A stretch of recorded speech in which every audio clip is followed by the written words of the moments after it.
Titanic 666 est un film d'horreur surnaturel américain de 2022 réalisé par Nick Lyon avec notamment Keisha Sharp, Jamie Bamber, Anne-Elaine McCord et Lydia Hurst. Le film dure environ 1h31 et a été diffusé sur Tubi qui le présente comme une histoire où des forces obscures surgissent des profondeurs pour terroriser les passagers du Titanic 3.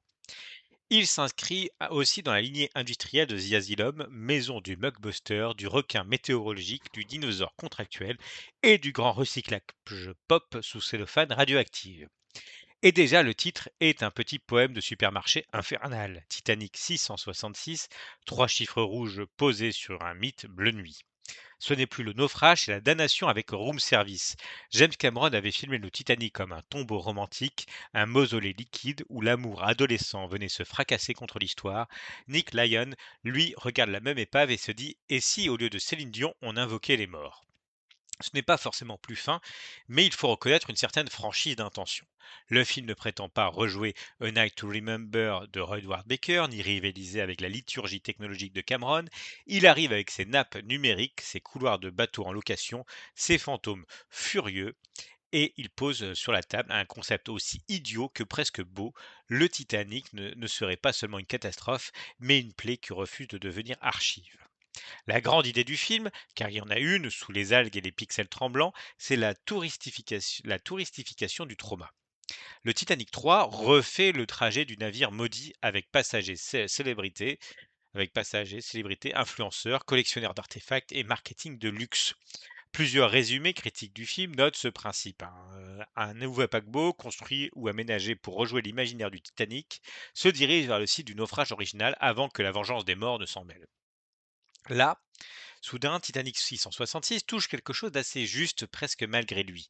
Notre époque transforme toute catastrophe en expérience immersive, toute tombe en attraction, tout deuil en produit premium. On ne visite plus l'histoire, on le package. On ne se souvient plus, on embarque. Le film aurait pu devenir une satire féroce, une sorte de triangle of sadness spectral en haute mer où les riches viennent boire du champagne au-dessus d'un cimetière marin. Il aurait pu faire du Titanic une version aquatique de ceux de Shining, un espace hanté par sa propre répétition où les couloirs ne mènent pas seulement aux cabines, mais aux fautes du passé.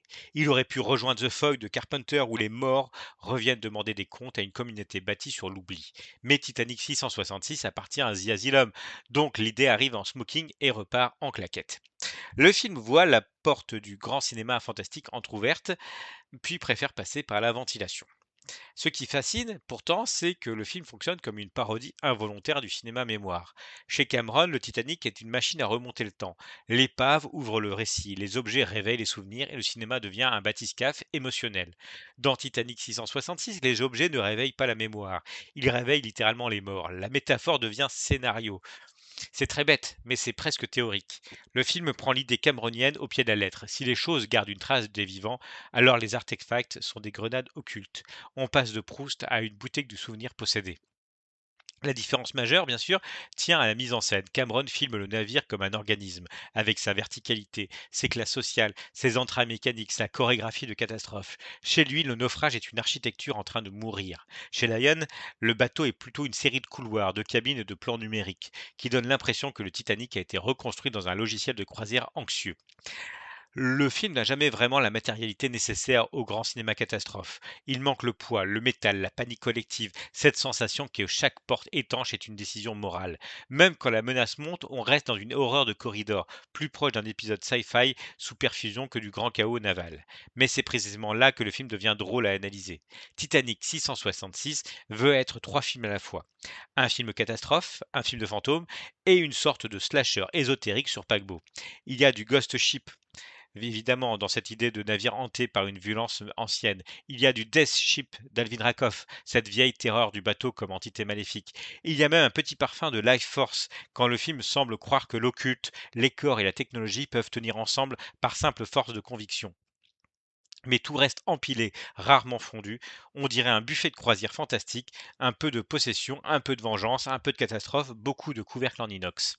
Le casting, lui, joue souvent mieux que le film autour de lui. Keisha Sharp, en capitaine Céleste Road, apporte une présence ferme, presque trop digne pour l'absurdité ambiante. Le film la place dans une position intéressante. Femme de commandant, dans un univers de mythologie masculine, elle doit gérer non seulement un bateau, mais une légende frelatée.